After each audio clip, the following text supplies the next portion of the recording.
Hi everyone, it's Eli. You know how sometimes you stumble upon something truly game-changing in healthcare? Well, I found it. KinetiSense. This cutting-edge motion capture technology is transforming movement, assessment, and recovery. Imagine getting instant AI-driven insights without any wearables on your patient. That's right, no ping pong balls needed. Just pure, accurate data. Perfect for boosting athletic performance, pinpointing imbalances, and refining rehab. Top professionals worldwide trust KinetiSense to maximize productivity and results. Check out our partner page to learn more. Experience the revolution in movement.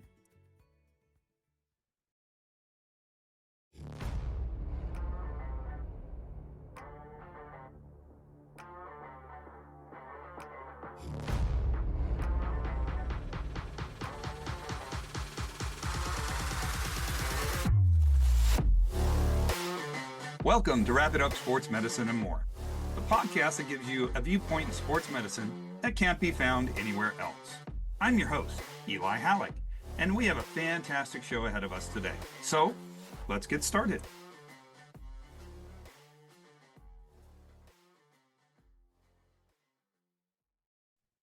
Welcome to Wrap It Up Sports Medicine and More.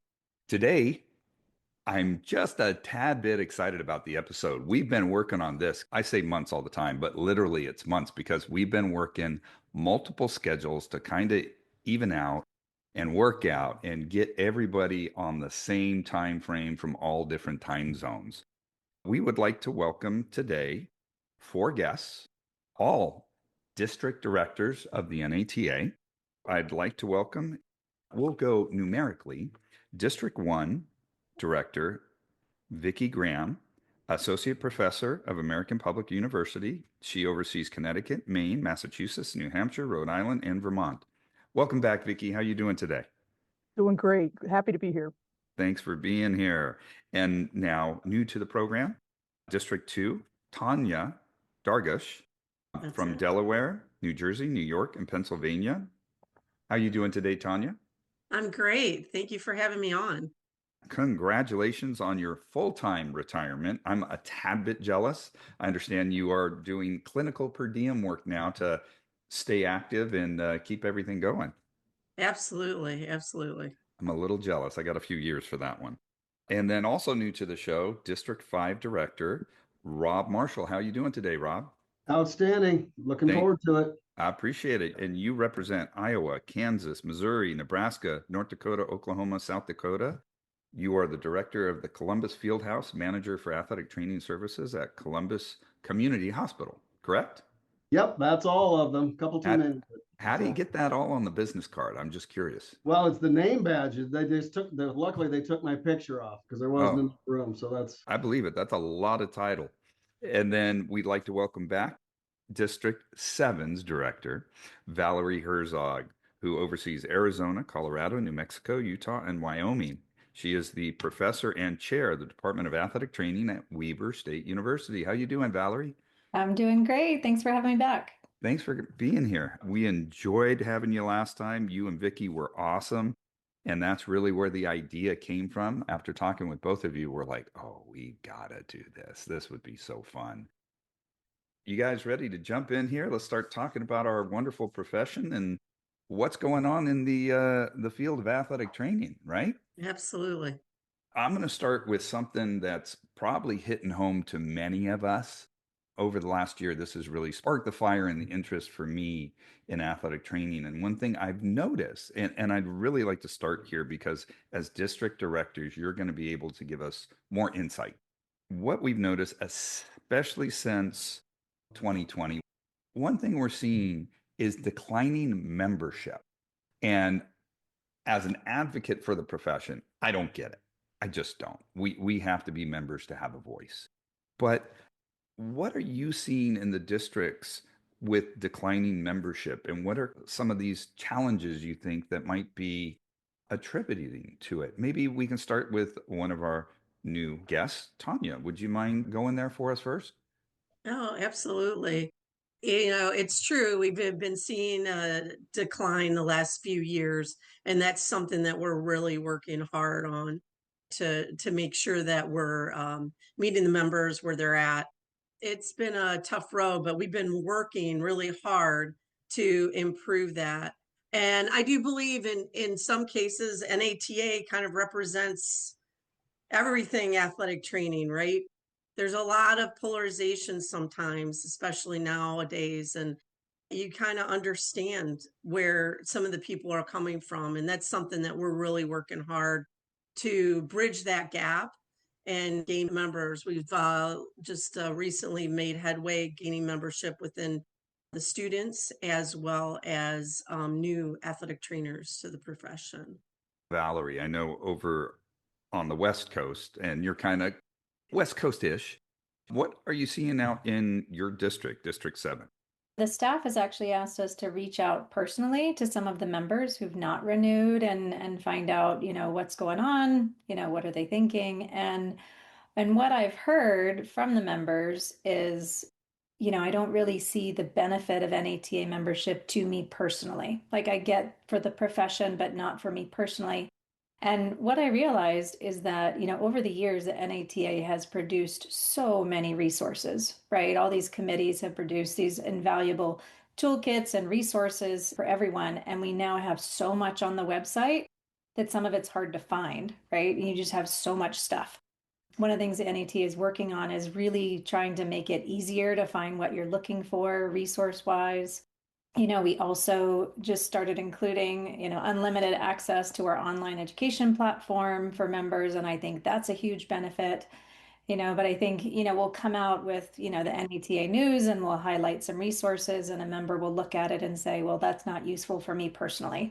And therefore I don't see the value in my membership. But trying to make sure that they realize how much there really is available to them, not just the Educate platform, but all of the resources the committees have developed over the years. And then also trying to remind them of the big picture, right? Which is the NATA works on behalf of the entire profession. So for example, if you saw recently, the Army is cutting back on the number of athletic trainers they employ, and the NATA mobilized very quickly, a huge group of people and letter writing campaign and took a group to DC actually just before, which was perfect timing, but then also again after to meet with, members of Congress.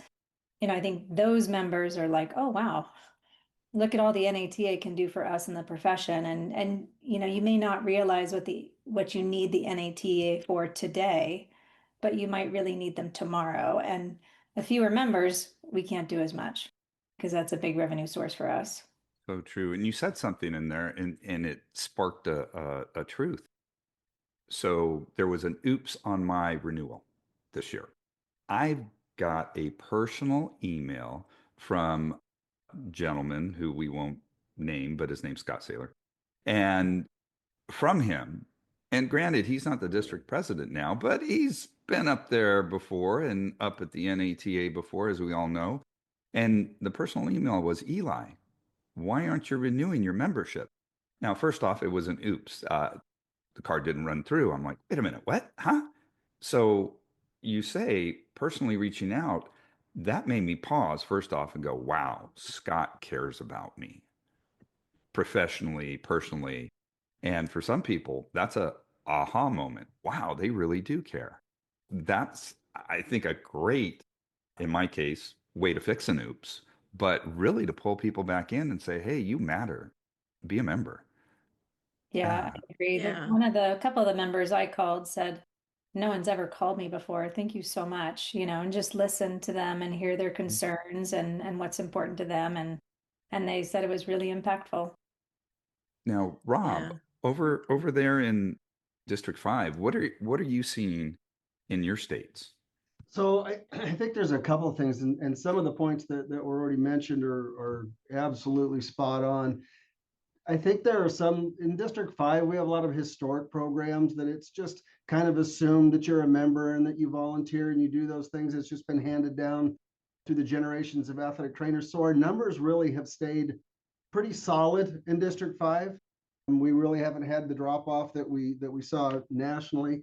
I think one thing, you're in the middle of the country, and the one thing that the NATA does that truly no other organization can do for athletic training is give everyone that national voice, exactly to the stuff we do in Washington, but to the military, whether it's third party reimbursement. There are so many different issues that, maybe they do a small segment of each population, but if you look at in totality, that is your national voice. When there needs to be a national response, you need to have it, and not just a national organization, but a strong national organization. And so we've had that conversation with our district. And the other side, I think sometimes members forget. There's, well, that's the national, and I'm not going to deal with OSHA, right? I'm not in public safety, or I'm not going to deal with the military. But when you drill down to what actually you as an athletic trainer, no matter where you are, it's your Practice Act. And any of those states that have gone through legislation, whether it's Practice Acts, or we've had some of those states that have added loan forgiveness and reimbursement, some of those types of policies. When that time comes, people call back and ask the NATA for that help, that guidance, that governmental affairs, that the networking. How can we do the letter writing campaigns? So when people say, well, okay, fine, the NATA is a national voice, but truly it's more than that. The resources that they bring may be specific setting, whether you're collegiate or some of those toolkits, but at the end, your ability to practice comes down to your license. And the NATA, we've done boot camps, we've done multiple levels of boot camps. They also assist those states with searches for lobbyists or any of those information where, a state association truly is just grassroots volunteers. Where at the NATA level, we're fortunate enough to have some paid professional staff that do assist all athletic trainers. And, whether you're a member or not, when it comes to your Practice Act, it's going to affect you. The NATA is about helping the profession. So there are some people that will benefit from those Practice Acts or whichever legislation they're doing, but they're doing that on the backs of members. I saw Vicky nodding a little bit. So I'd love to hear your opinion on that too. Well, I think that what Rob says is true, that, let's face it, when something, the proverbial, what hits the fan, everybody calls NATA. Whether they're members or not, that's who they look to for help. And we do have professional staff that are experts in their area that assist us, particularly our governmental affairs team. But we truly have to have a good understanding that even though maybe OSHA doesn't affect you because you don't work in that setting, or I don't work in the Army, so H2F, they're pulling athletic trainers, that doesn't affect me. It affects other people in the profession. It affects our colleagues. And in the long run, it affects all of us, because every gain we make in any setting helps to enhance our ability to practice in that setting. And eventually it leads to higher pay, which is probably the biggest issue that athletic trainers talk about all the time forever. And as salaries continue, and salaries are going up, salaries continue to go up, and they go up in some settings. They maybe don't go up either at the same rate or even at all in other settings. And those are the settings where there's this perceived shortage. So to be in one setting and say, those things don't affect me, they really do. They really will. And we're seeing it really right now in real time, probably for the first time that I can remember, that we're really seeing that trend of salaries are going up in some settings and not in others as a result of our enhanced ability to practice in those settings. So everything's connected. It's all connected. We're not practicing in a vacuum just because we're in one particular setting. Now, I couldn't agree with you more. We had a really, to bounce off that, we had a real interesting job posting out here in California. Now, I felt the knife in the back. I felt Brutus hit me when you guys started talking about licensure and regulation. Again, I'm in California, so we're excited about the win we got this year with title recognition. We'll take it. It's a step. We're going to get to licensure one day, and I hope to be around to see it.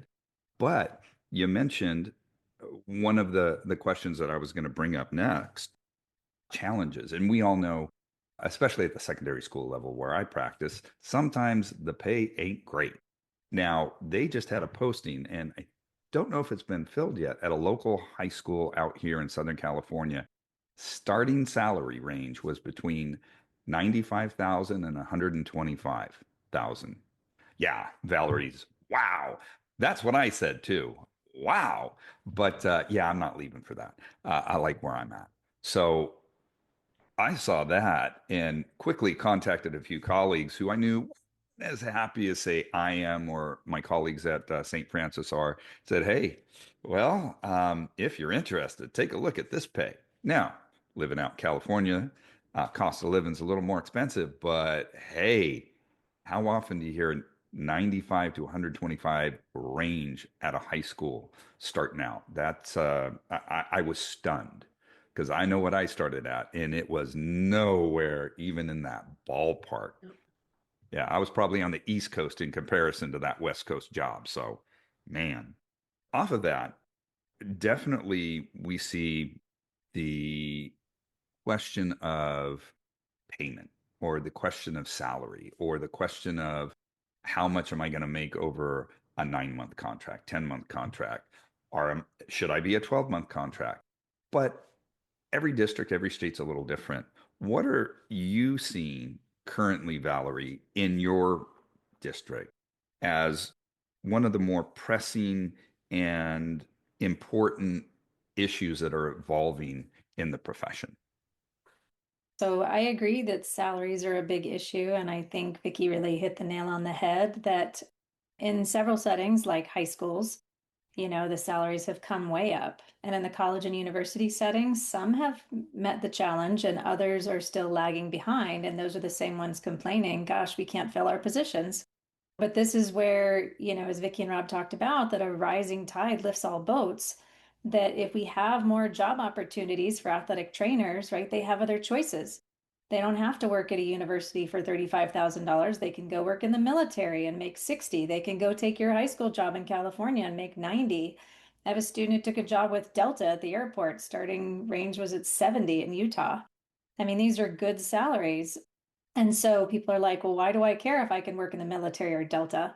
Well, guess what? Now those colleges have to compete to get you on their staff. And so they're going to have to raise their salaries to compete. And some have and some haven't. And I mean, I know of some colleges who haven't, and they're really struggling. They're really struggling to fill those positions. And they came back to the NATA. We actually, president at the time, Kathy Derringer, was invited to go to a meeting of all the NCAA athletic directors. And they said, what is going on? We can't fill these positions. You've created this shortage by moving to the master's degree. And Kathy explained to them, we have just as many athletic trainers as we ever had, if not more. There's not a shortage of certified athletic trainers. There's a shortage of athletic trainers who want to work for you in those settings. And we do the same thing from athletic trainers across the country. What they want is time, money, and respect, right? They don't want to work 100 hours a week, right? They want a salary that can, take care of their family and prepare for their future and send their kids to college. And they want to be respected in the setting. And those are really the three biggest challenges we've heard across the country. And the NET is working hard. And, the athletic directors heard Kathy loud and clear. And some of them went back and made significant changes, and others went back and said, we're a big Division I. People will come no matter what. But I've gotten calls from big Division I schools saying, do you have any grads? It's August and we're desperate. We can't fill our Division I men's basketball position, right? Something that everybody wants, climate controlled athletic training, and they still can't find anybody to take the job. So, they're going to have to wake up. And I said, well, you're going to have to get your salaries up if you want to get good people and you want to retain good people. Yeah, I was a little stunned not too long ago. I perused through the job boards because I'm curious. Don't worry, guys, I'm not leaving St. Francis. Any of my students listening right now. But it's a curiosity, want to see where it's, and I was stunned. There was a D1 program offering a job at 34 or 35,000, and that was a 10-month contract. I'm like, what? That's it?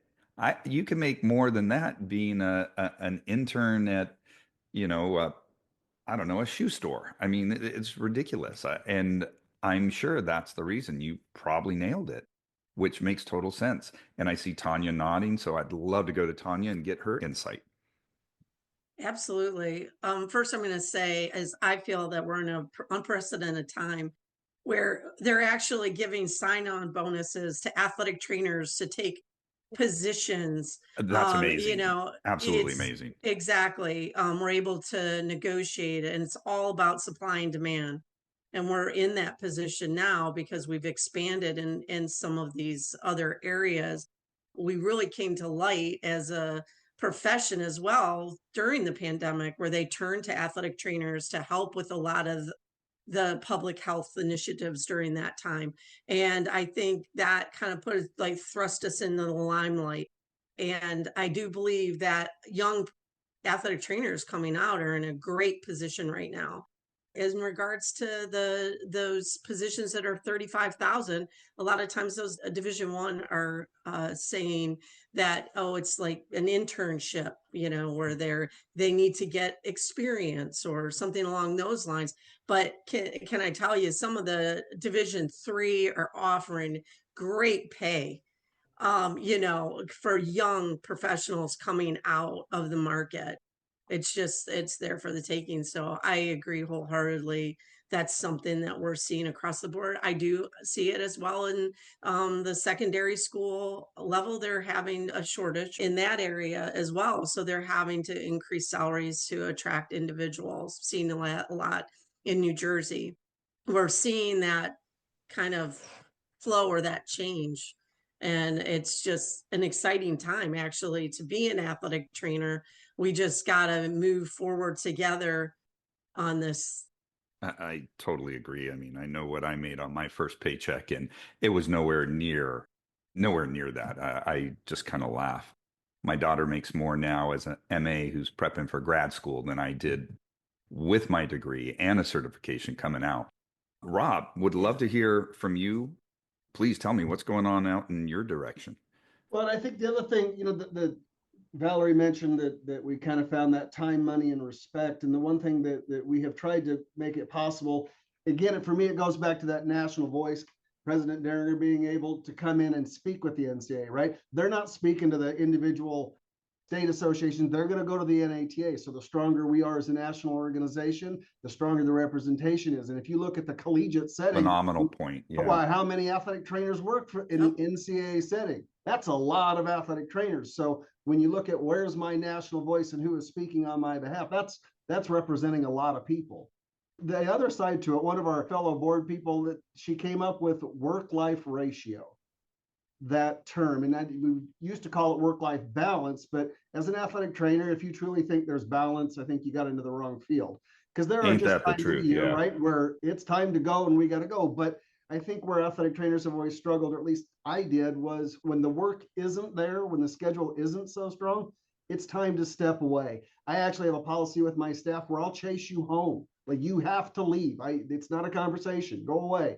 Just to be able to have that guilt-free time back to go do it. And then the other side of that is staffing, right? So especially for the high school athletic trainers, which the vast majority of our staff is high school athletic trainers, because of the unique position I'm in, we now have a floater, which is me. I was at the secondary school levels my whole career, but having that extra person where when I want to go on that vacation in the middle of football season, or I have a wedding, or I have a whatever, being able to have some of that freedom, at least for our staff, we take that very, very seriously, and building that into our structure. Where if you look at a collegiate athletic trainer, if they're working football, there's 6 months where they're not going anywhere, no way, shape, or form. And no life, no family, no nothing in that setting. Yeah. So we've tried to find that work-life ratio for people.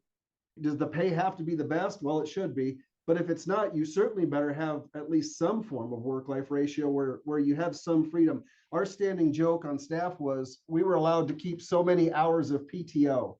And after you accrued so many hours, they'd start sending messages like, you need to do something with this. Your bank is too high. Why are you not ever taking vacation? Well, tell me as a high school athletic trainer when. I get a 5-day moratorium over Christmas. And they said, well, you should be going somewhere in the summer. Well, we do our education. We did NATA convention or state stuff. Then we also, everybody practices 12 hours a day because there's no regulated season. So it's even worse. Only 12? Wait a minute. Yeah. So being able to build that in, and I think that's one of the last things that even those colleges that have stepped up the pay side of it, being able to properly staff so that you could have a chance to go. Like, I know I have a tournament this weekend, but my brother's getting married. Okay, well, how can we solve that for you? And there just hasn't been that proper staffing level. Obviously, at the high school level, it's, you have a lot of people that are just kind of out on that island, which leads, we haven't really talked about it, but for me, that's where that burnout, and I hate that word because it makes me so sad. But a lot of that has to do with just how we as athletic trainers, we're the first ones in, we're the last ones out. You know, we're doing it all. We're cleaning up the bleachers when we're done. That mentality of just kind of running ourselves into the ground to some degree created it, but I think the bosses that are above us in the position that I'm in is to ensure that that doesn't happen. And you have to build it in. You have to build it into the staff. You have to build it into the schedule. And I think that's another way to lower the burnout, but maybe just improve the quality of life for each individual athletic trainer. Couldn't agree with you more. As I've said many times on different episodes, you know, we're very fortunate at our school. We have two of us. I'm the senior, we'll go with that. That sounds good. Senior athletic trainer. I've got nearly 30 years on staff, or certified, and 27 on staff. The next one down, Joel, has 15 as he's going. And with that, it has been interesting to bring on a new hire and fresh out of school, and seeing everything that our peer wants to do. One thing I've noticed, and you touched on it for a second, I believe athletic trainer at the secondary school level, there should be at least two, because so many of us come out so green, so new, so young, not knowing exactly what it's like to be on our own. And Tanya's laughing, so we'll start with you, Tanya, because I'm sitting there going, I remember thinking, oh, I got this. Oh, I got this. And the first week, I'm sitting there going, I ain't got this. What the heck am I going to do? Fake it till I make it. I mean, it's nuts. But having, you know, that senior person to bounce things off of, and not being, like you said, on the island unto yourself at the high school level, because you are the person that's in charge of everything.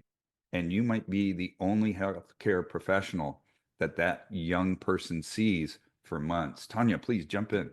Oh, this is my wheelhouse. We traveled all over the country with NATA sponsored a group of 6 of us that went all over the country to teach secondary school athletic trainers how to negotiate for additional positions and pay and raise and to try to improve that situation. And it's great because then over the years, this was back in the day, over the years, you've really seen that piece of it change, and being able to show the benefits, the healthcare benefits, not only to the patients or the students at the school, but just overall prevention and all the things that come with adding staff and athletic trainers. And that's the other piece of it. I think a lot of people do not always realize that we have NATA is amazing resources in regards to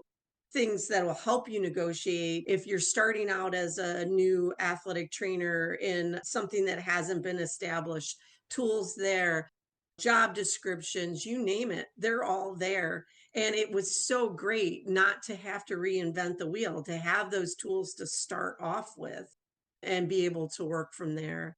I think that's something that we've seen as a need across the board with members, and have had a lot of great professionals over the years provide those things and keep it current. That would be, you know, the NATA has produced all that, and that can be a tough road at a public school to try to get that extra person.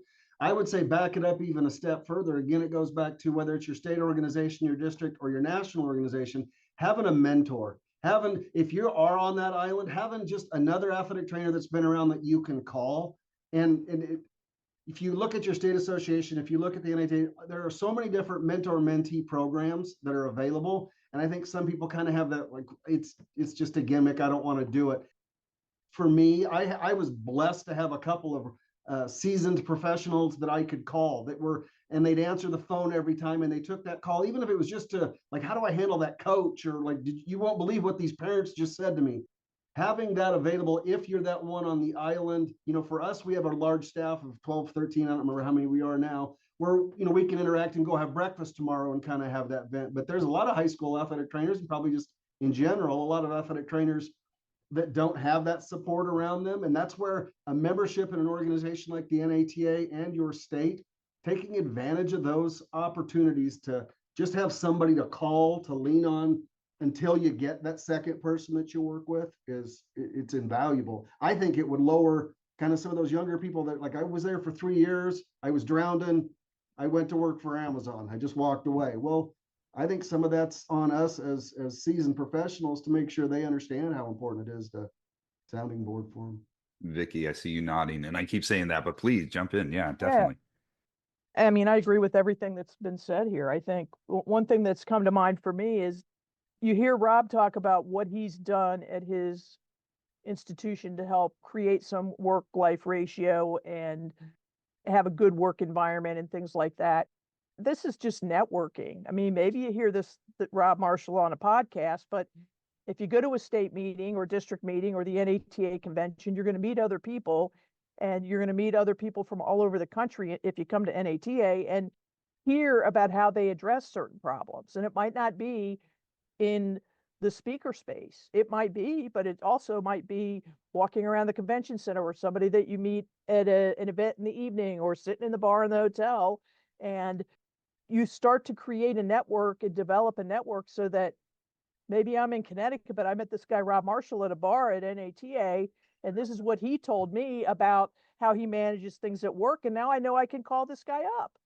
And You know, Rob and he's in Marshall at that bar Nebraska. might be holding a sign from a local event, if I'm my at least understanding at the scouting. bar. I'm Yeah. scouting the signs. Scouting the signs. Okay, Yeah, got it. maybe. But Realistically, it might be an ice cream parlor. okay, good to know. Good to know. You know what? Really, Vicky, I couldn't agree with you more. Elevate your knowledge, ignite your curiosity, and compete with the best minds at events hosted by the American Academic Competition Institute. AACI's sports medicine competitions feature practical exercises, challenging quizzes, specialty tests, and keynote speakers that foster knowledge and social engagement in healthcare and sports medicine.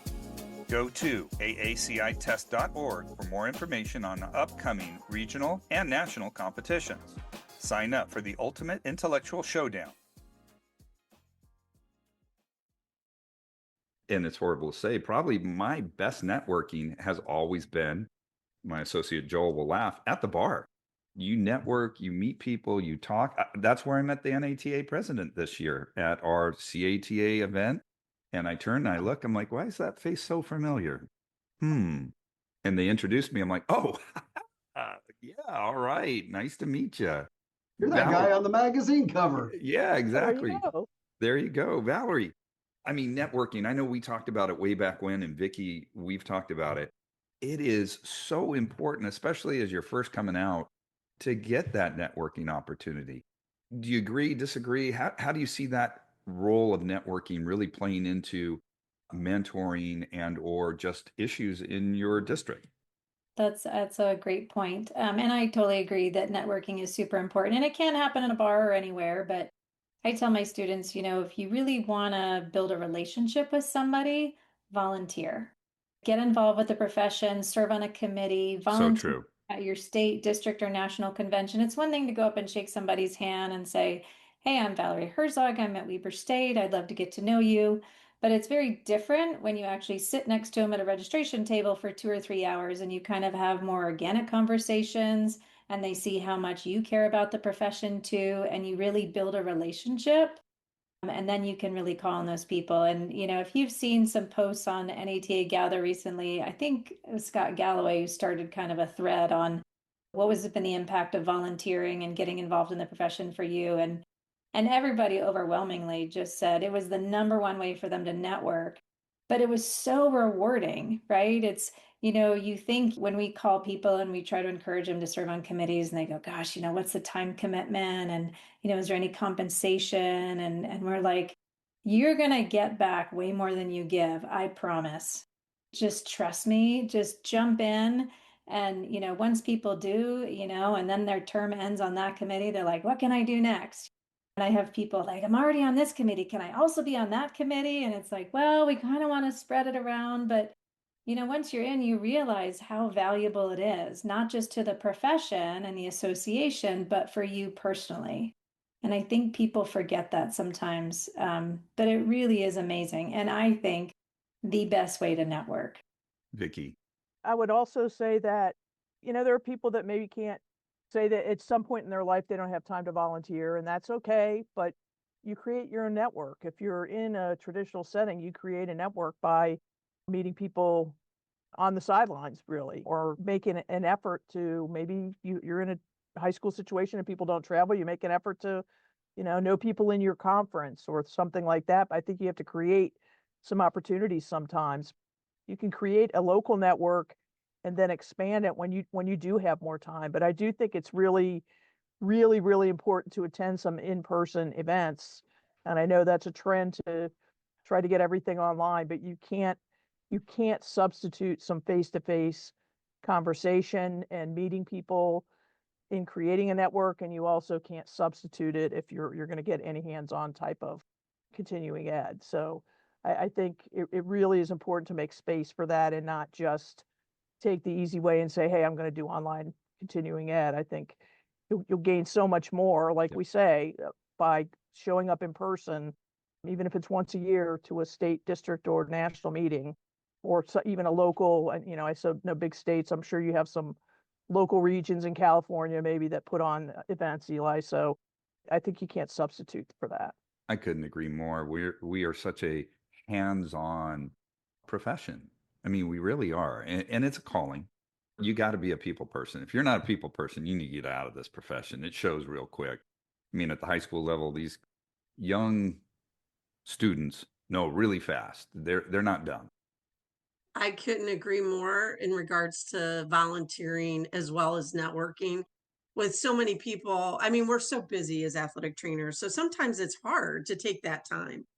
We have created, I did it along with Vicky. She started it where we got on and with the membership and just to chat about stuff. It didn't have to be a specific topic or anybody talking about anything in particular or lecturing.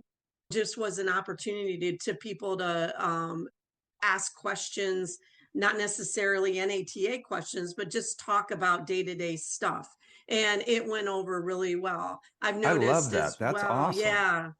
And you'll even see at national, we're creating more situations where it's a social setting where you can be, where it's networking, not just sitting in a spot where you're lecturing, having more hands-on type workshops and things to complement lectures. So those are different areas that they're working on. I know even at our state organization in New Jersey, they're creating local meet and greets and they're very well attended. People, they stopped, they did one at a brewery, and then now they're doing one in North Jersey as well. They actually even made athletic training themed beer. It was really cool. Sign me So up. I'm in. just some of Yes. the things, like we need to do that more and more now because we're all talking through Zoom, right? We don't have that contact like we did. It's so much easier just to turn on the computer. But to Val's point, it's so important to have those resources. I can tell you as a volunteer, say I had to adapt to something with lacrosse and I had a question about equipment. It was amazing. Like normally you try to Google it and figure it out. But because of your volunteer situation, you know the person that created these rules and you know the person at USA Lacrosse, or you know somebody who knows somebody that worked at this, and you call them up, they already have something written there. So I can tell you, just professionally as a volunteer, it's helped me tenfold and saved me a ton of time, even though you're giving time on that other side. It's good stuff. And whether you volunteered out of just the joy of your heart, or you were voluntold, as I just did with my athletic trainer on staff. Rob, we need to get our young professionals, and not even the young professionals. I mean, some of us seasoned veterans, and I'll say seasoned because I've got salt and pepper in the goatee. We've got to get these people involved. How do we do that? We do. It takes a village. I had a strange situation. I went down, my son is at Culver Stockton, little D3 school, a little bitty town in Missouri. Went down, spent the weekend with him, and they had a football scrimmage. It's not even D3, it's NAIA. And they had a first year master's student there that came up and she introduced herself and didn't sound like, I'm like, where are you from? She was from Australia. first year's master's student, and we just got to sit and visit, and she asked, "Where you're from this little town in the middle of Nebraska?" Yeah, yeah. And she said, "I said, well, what are your goals? Where do you want to go?" And she said, "Well, I would love to work halfway between here and home." She said that Hawaii is my destination. And I said, "Really?" I said, "Would you rather work at the high school level or the college level?" And she said, "Well, what difference does that make?" And I said, "It depends on who I'm going to call to help connect you. So I need to know which level you want to be at." And she was just dumbfounded. And so we literally called a former board director, Lynn Nakagawa, and hey, Of course, yeah, and then I called Cindy Clivio, who was the current board member, and of talked to her course. about it. And we got done, and the girl just stood there stunned. And she said, "How is that possible that you have a connection like that? You've been in the middle of Nebraska your whole life." And I said, "It's 100% volunteer." That's the connections that Tanya was talking about. There is no reason a bald dude in the middle of Nebraska of 20,000 people should have any connection to something in Hawaii. But the greatest athletic trainers, the greatest people I have met have come through the volunteer. And, Valerie talked about sitting next to somebody. When you go through a project or you go through a whatever on those committees, you really get to know somebody, and inevitably it spills over into a personal relationship. And we have some committees that are age, or how long you've been certified, that are specific to that age group. Some are settings based, but it's those people that are in that daily trench that have the exact same issues that you do, and you get a chance to talk through those. If you look at the call, if you look at it, people always, well, it's it drives me nuts when they say the NATA. Well, the NATA, it's made up of just nothing but volunteer athletic trainers. Every one of us did it. There's no magic to it. It's just enough of us have raised our hands long enough where we're on a podcast. That's the only difference. It's all just volunteer work.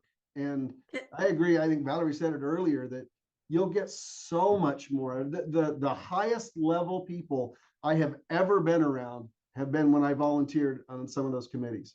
Couldn't And half agree. the time when you get on there, you're just in awe. I sit quietly because I'm afraid they'll hear me talk. And Somebody wanted to chime in a second ago. Who was Yeah, that? I just wanted to piggyback right off of that. You talked about your path to volunteering, right? And how you get people in there. I think a lot of us saw that there was a need, or saw that there was something that needed to get done. Mine, for example, was I came in back then in New Jersey, and athletic trainers were only allowed to work in 3 settings: professional, collegiate, and high school.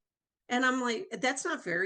I can take the same person with the same injury, with the same exercises, take them across the street, and all of a sudden I get dumb, right? So I just said, it's not fair. What happened was, instead of just complaining, why don't they do this? Why don't they do this? I got involved. So to make that change, to work towards that change, and it was a few years in the making, but guess what? It happened. So I challenge all of those individuals that see something that, hey, NATA needs to work on this, or we need to work on this as a profession. Volunteer, because that is your passion. And it is so amazing and rewarding when you see that change, when that happens through the efforts of what you did as a volunteer and what you did in this community of athletic trainers through NATA or whatever, that made that change and accomplished that from happening. I mean, you could even see it in California, right? It's huge. So instead of just 1000%. complaining, join. It'll make a world of difference. Couldn't agree. And you better the profession and better the lives of so many other people, Couldn't including agree our more. patients. Couldn't agree Including our more. patients. Because no matter what, I think it was Valerie said, rising tide lifts all the boats. I love that. And that's so true, because you are constantly helping. One comment on this podcast might catch somebody's attention in Connecticut, might catch somebody in New Mexico, might catch somebody in Iowa, might catch somebody in Texas, might catch somebody somewhere else. And we didn't even mean for it to happen. But volunteering, some people I truly respect and see as mentors have come from that. I couldn't agree more, Valerie. We're talking about all this volunteering, and we're people that we see something needs to be done. Hell, we're just going to do it. With that in mind, though, what do you think looking forward in the future as an athletic trainer? And over the next 5 or 10 years? What do you think some of the issues coming down the pike are, maybe in your district or as a profession? Oh, that's a great question. Wish I had a crystal ball. I think one of the things that's definitely on the horizon right now is the compact. And so if you're not familiar with that, so this is trying to make it easier. There's an association of state legislatures, and so they create these compacts for different professions. And every state that participates in the compact, it makes it easier for an athletic trainer to get licensed in both states, right? It removes some of the red tape. It may make it a little more affordable. So somebody like Tanya, who lives on the border of 2 states and want to be licensed in more than one, it makes it easier for her, So right? almost like reciprocity across state lines. Not total recipe, yes, somewhat, but you still would have to apply, but there would be kind of this national Got it. database. And so if you're licensed in one state that participates in the compact, it makes it a lot easier to get licensed in another state that participates in the compact. But in order to do that, there has to be a little more standardization among the licensing acts. And so I know in a lot of states, we've been working to kind of modernize our practice acts. Some of them were written 30, 40 years ago, and our scope of practice has expanded quite a bit. Another issue is background checks, right? Not every state requires ATs to get a background check. And so, Really? yeah. That makes no sense. A lot of employers do. I think it's pretty common for an employer to require it, but not necessarily for the state to require it as a Interesting. condition of getting licensure. And so that's one of the standard issues with the compact is a background check. So yeah, so when we are trying to upgrade our practice acts and we've got all this opposition, well, now we've got the support of the Office of State Legislatures behind us so that we can participate in the compact, so that we can better support military families, right, who move around a lot. That will really help states upgrade their practice acts. And I think this could be a huge boon for the profession overall. I think that we're seeing a huge expansion of settings that we work in, and I think the challenge for all of us is to fill those positions and to continue to work with both federal legislatures and state legislatures to either expand practice acts or enhance, with our issue with the Army right now is really with probably the Defense Health Administration and hoping to get credentialing and privileging within the military for athletic trainers. I think that working with OSHA enhances the ability of people to work in those settings. So I think right now we have a big expansion of settings that people can practice in, but we still need to have a ways to go to make each of those allow everyone to practice at the top of their scope in each of those settings. So I think and hope over the next 5 to 10 years, we'll see those things start to occur. Rob, up in your district, what are some of those future either goals or changes you see coming down the pike? I really believe that, and we've been talking about it as a profession for years, third-party reimbursement. At some point that we will hit that critical mass at the federal level. Obviously, in different regions, we've had good luck with codes already and private payers and insurance reimbursement. I hope that the one thing is a lot of the members feel like, well, I'm in this high school level, so this is never going to apply to me, or I'm at the collegiate level, so I'm not going to turn into insurance. That really isn't the point. The point is so that we talk about the different settings that we're in. This truly, to be in a rehab setting or to be in a setting where you're going to use insurance and third-party reimbursement is another setting we would like available to our profession and to our members. Just because we would get to third-party reimbursement, say with federal legislation or even just with Medicare acknowledgement, it doesn't mean it's going to affect all members in the sense where they would now have to do that. High school athletic trainers probably aren't ever going to do that. The difference is if you work, especially I work in a hospital setting, your salary is based off of what you charge, what you bring in. And as athletic trainers to this point, universally, we haven't done that. So people continue to say we are valued. We absolutely are valued. Show me a high school that's had an athletic trainer and then something happened. They moved heaven and earth to get another athletic trainer in there. Nobody's going back to the days where we just don't have an athletic trainer once they have. So the value and the worth has always been there, but it comes down to some economic side of it. And if you are charging out X number of dollars per year that organization can recoup, your salary is going to go up. You're just more valuable as a profession. And for me, it's just one more setting. It's one more thing that would make available to our members. I think it helps with work-life balance where they get to a little bit, there'd be an option for regular 9 to 5 hours in that setting. Pardon me Which is while I weird. laugh. Hey, I just started working normal hours with the field house, and it takes a while to get used to working a normal schedule. But I think it's another option for the profession that we would want to have, whether that ends up being clinical ownership and starting their own practices. We would like that to be available for those people. It is a heavy lift. It is a long lift. We've obviously been doing it for a number of years, but I hope in the next 5 to 10, that's one of those bridges we finally cross. And I think it'll open up. I'm a high school athletic trainer, right? I was born to be that. That's what I wanted to be. I never really wanted to work at any other level. In the clinical setting where you're working with insurance and that type of setting is going to be for specific athletic trainers that want to do that. And I think sometimes our members are like, I don't want to get involved in that. You don't have to, but that rising tide will lift all the boats. Tanya, maybe you can speak to this. I forget who the group is, but out of, I believe it's Texas, there's an athletic trainer posted every year or every other year who sits down and uses CPT codes and figures out exactly how much money they've saved. Now, going to what Rob said, third-party payers doesn't mean we're charging. It just means they can show statistically what we're saving the school district because they're not going to the PT clinic. They're not going to the chiro. They're not going to the MD. They're not going to urgent care. So that third party idea is great and all, but some of us, knock on wood, don't have to do it, but it shows value. Absolutely. Absolutely. And, our third party reimbursement group's really been working on expanding. I think we have over 200 payers across the nation, but that was definitely something that we talked about showing the value of what you're saving those individuals. You have to be careful about saying saving, but what the value is specifically So true. for that.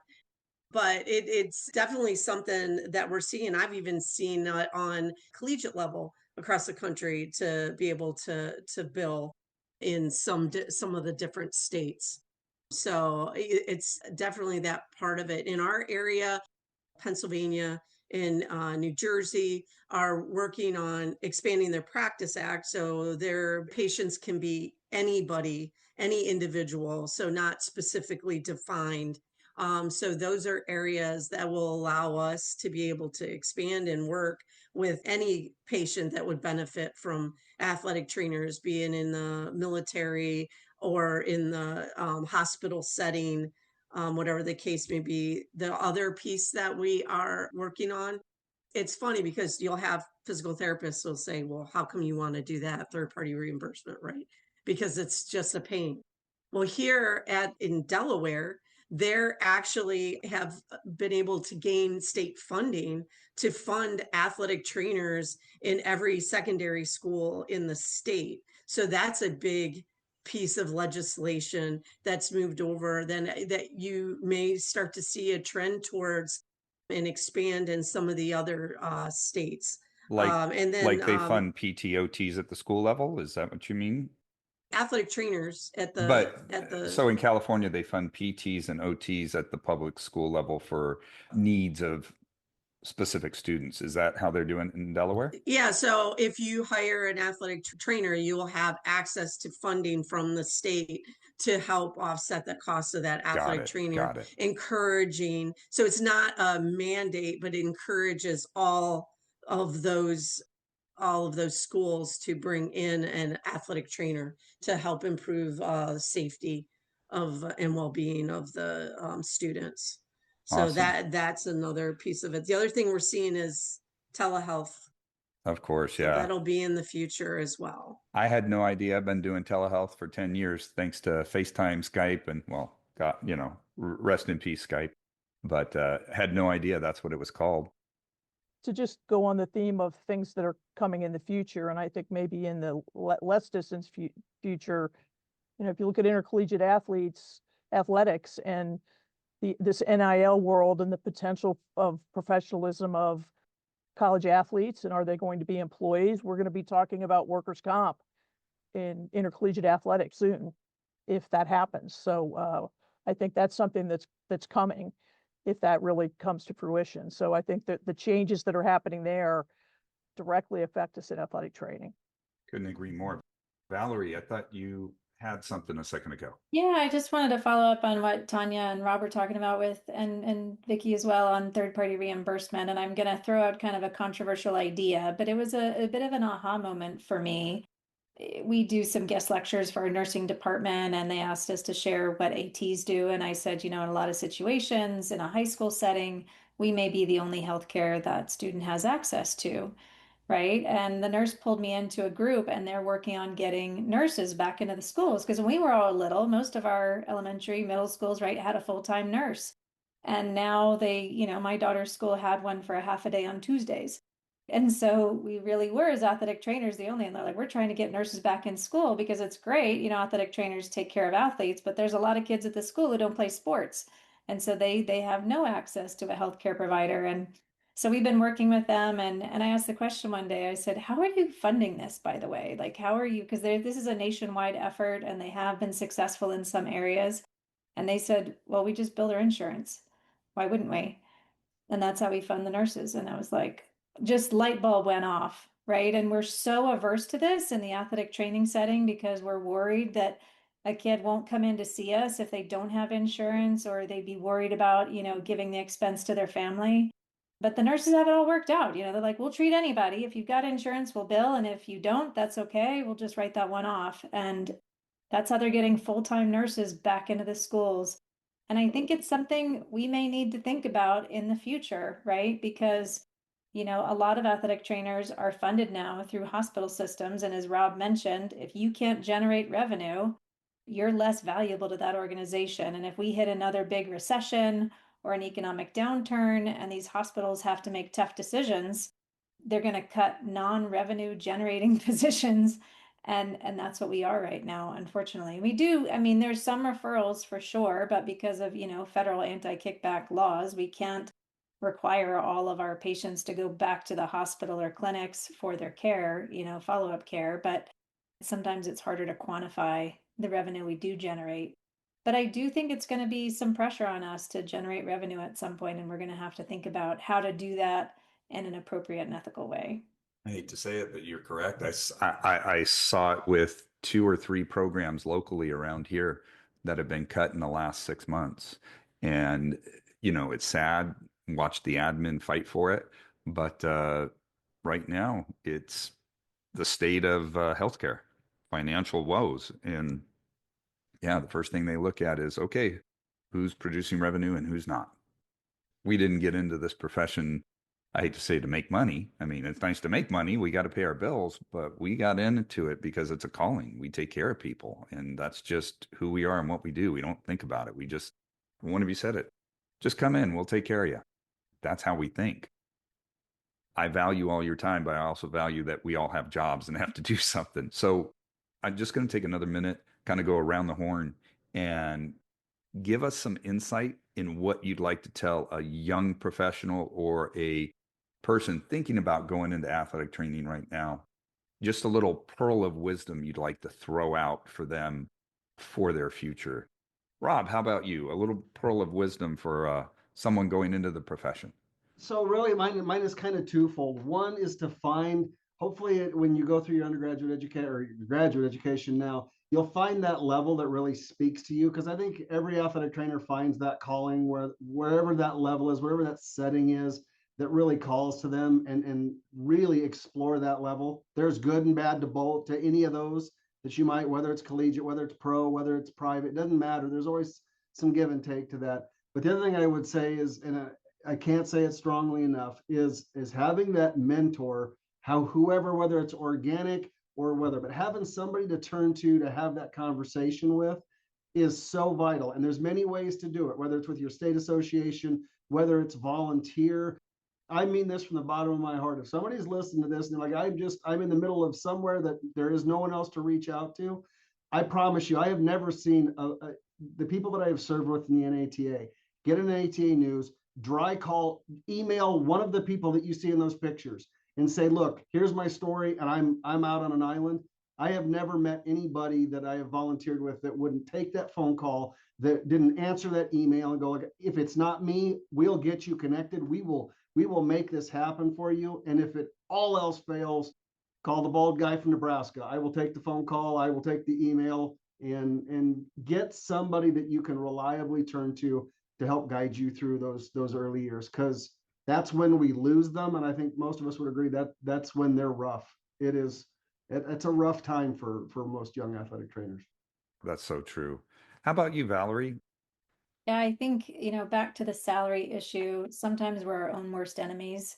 So I tell our students, I beg them, really, please don't take one of these low-paying jobs because you're part of the problem when you do. And that the university is like, well, why should we raise the salary? Because we can keep getting great people for peanuts. And it also hurts the staff who want to go to HR and say, we need to raise these salaries. We're not in line with national averages. And they're like, but you've been filling these positions every year. So let them go unfilled. And I think the reason our students are doing it, they get the message, well, you've got to pay your dues if you want to get Division I jobs, and maybe they want to stay close to home. But I tell our students, if you want to see salaries improve in our profession, don't take a low-paying job. They are graduating at probably the best time, and somebody else said this too, the best time in the history of our profession. There are so many jobs in so many settings with great pay. Take one of those, right? You'll find joy there too, I promise. That nails it. Vicky. I think it's important for young professionals to just remember that you don't know everything and nobody expects you to. So many people come out of the program and they're overwhelmed because of the things they don't know, or that, well, they didn't teach me this in their program, my program. You came into an entry-level program, it's the beginning, and experience is the best teacher. Once you have the fundamentals down, experience becomes the best teacher. No one expects you to be perfect. So lean on your mentors. That's why you want to have mentors. Lean on them. Take advantage of opportunities that you have to learn. If you have a team physician, ask if you can go in one morning a week and do clinic with them, or go in with them to doctor's appointments if one of your athletes is going in. Talk to your doctors about different cases. Talk to other ATs. Create that network of people that you can call. And if you have nobody at the beginning, you really have to look to create that, but also call your faculty. If I'm one of Val's students, I'm going to call her up, or one of the other faculty there, or one of the clinical preceptors that you had on a clinical immersion, for example. Call up Eli if you worked with him for a whole semester. Please do, anytime. Yeah. Please give me a holler. Yeah. So call those people up, lean on them. Nobody expects you to know everything. Nobody does. And we all, the first thing that you really should understand is to be humble enough to know that you don't know what you don't know, and that you're going to learn something. I was told by a mentor, you should learn something every day. You really should. And you should, and it might be in athletic training, it might be in something else, but if you learn something every day, you're in good shape. Yeah. Tanya. Yeah. First of all, I would say that you'll be entering the best profession out there with incredible personal and professional reward. But we're not biased or anything. Yes, we're not biased, not at all. but seriously, it's awesome. The sky's the limit. I think I agree with everything that Val is saying. Don't take those low-paying jobs. More importantly, be open to where the path is taking you, right? I started off, I was breaking ground, first female athletic trainer in the industrial setting. Loved it. It was a new area back then, right? And I loved it, but I came to New Jersey and they were limited on what we could do. And all of a sudden somebody walked up to me and said, oh, you want to apply for secondary school? And I said, oh, I don't know. Well, I'll just interview. I'll interview for the heck of it. And I did. And they offered what I was asking and then some. And I came there and had was there something that I thought was temporary. I was there for 31 years and enjoyed every moment of it. I really, truly felt that I was really not working. I loved my job. Now, granted, we get there's ups and downs to everything, but definitely been fantastic. So to Val's point, just be open to where it takes you. Maybe there's an industrial position and you saw yourself as a Division 1 college football athletic trainer. If you're open, it's amazing where this profession can really truly take you. It can take you to the rodeo, it could take you to NASCAR, it could take you a lot of different places. Be open to your path. It isn't always what you planned it to be. Sometimes it's just better. It could bring you to a location where you're talking to 4 district directors on a day and you never would have imagined it. So I couldn't agree with you more. I was NFL bound and I've been at the same high school now for 27 years. It's an interesting path. Wonderful, wonderful, wonderful profession. Of course, all 5 of us are biased, but Yes. I don't think any of us would disagree with you make the best of what you have, you make your chances, and sooner or later you're going to find the right fit. And once you do, it's awesome. Rob, Tanya, Valerie, Vicky, this was awesome. Thank you so much for spending time with us today on Wrap It Up Sports Medicine and More. It was really insightful. Gabe, have fun editing this. You're going to be busy. I would love to have any and all of you back. This was so educational, I think helpful for so many of our listeners. And I could see us talking another hour or two, but yeah, at some point we all got to work. So thank you so much for being here today. I appreciate it. Thank you, Eli. Absolutely. Thank you, Thank Eli. you. So Well, thank you. don't tell anybody because I blocked off 2 hours on my schedule for a podcast. So I'm taking the next. I'm gonna bonus the next 35 minutes. I'm not going back to work. No problem. We won't let the boss hear this at all. Gabe, don't send that to his boss. You got it? Wink, wink. Have a great day, guys. Thanks. Bye. Thanks.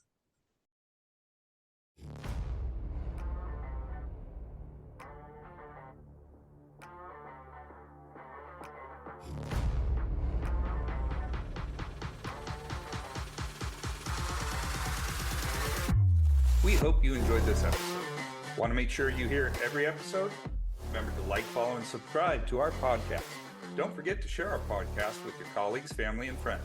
Your support will help more people find and enjoy our content.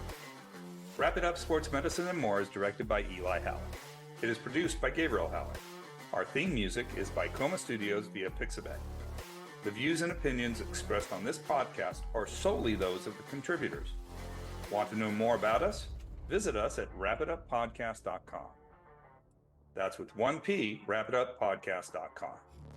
Wrap It Up Sports Medicine and More is a production of Halleck Consulting, LLC.